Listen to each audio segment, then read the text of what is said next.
బహుజనులని అన్ని రాజకీయ పార్టీ నాయకులు గుర్తించాలని బహుజన పార్టీ రాష్ట్ర అధ్యక్షుడు వల్ల లక్ష్మణ్ అన్నారు. హైదరాబాద్ బాగ్లింగంపల్లి సుందరయ్య విజ్ఞాన కేంద్రంలో భాగ్యలక్ష్మి వర్మ జయంతి సందర్భంగా విలేకరుల సమావేశంలో ఆయన మాట్లాడుతూ కొంతమంది స్వార్థ రాజకీయ నాయకులు బహుజనులని అణగదొక్కాలని చూస్తున్నారని వల్ల లక్ష్మణ్ ధ్వజమెత్తారు.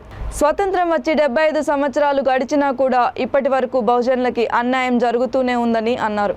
రాబోయే ఎన్నికల్లో తమకు కూడా సీట్లను కేటాయించాలని, అన్ని రంగాల్లో అవకాశాన్ని కల్పించాలని వల్ల లక్ష్మణ్ కోరారు. అన్ని సామాజిక వర్గాలు మీరు కుల పాలకులు పాలించి బడుగు బలహీన వర్గాలని అంచివేసుడు తప్ప భారతదేశాన్ని మాత్రం పై తీసుకురావాలని అనుకోవడం లేదు.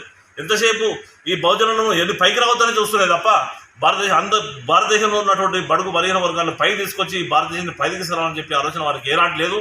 75 సంవత్సరాలుగా చూస్తున్నాము. ఇంకా 75 సంవత్సరాలు వీళ్ళకి అవకాశం ఇచ్చిన ఈ పరిస్థితి ఇదే విధంగా ఉంటుందని చెప్పేసి మేము డిమాండ్ చేస్తున్నాం. ఖచ్చితంగా అన్ని రాజకీయ పార్టీలు ఈ వచ్చే ఎన్నికల్లో ఖచ్చితంగా మాకు సమాన అవకాశాలు ఇవ్వకపోతే, అన్ని రాజకీయ పార్టీలలో మాకు గుర్తించకపోతే, మాకు అవకాశాలు కల్పించకపోతే, విద్యా ఉద్యోగ రాజకీయ రంగంలో మాకు సమాన ప్రాతినిధ్యం కల్పించకపోతే, మాకు ఆత్మగౌరవం కల్పించకపోతే ఖచ్చితంగా బహుజన ప్రజాశక్తి ఏదైతే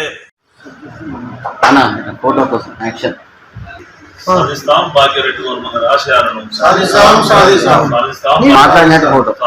మహనీయుల ఆశయాలను సాధిస్తాం మహనీయుల ఆశయాలను వర్ధిల్లాలే ఎస్సీ ఎస్టీ బీసీ మైనారిటీ వర్గాల ఐక్యత వర్ధిల్లాలే ఎస్సీ ఎస్టీ బీసీ మైనారిటీ వర్గాల ఐక్యత వర్ధిల్లాలే.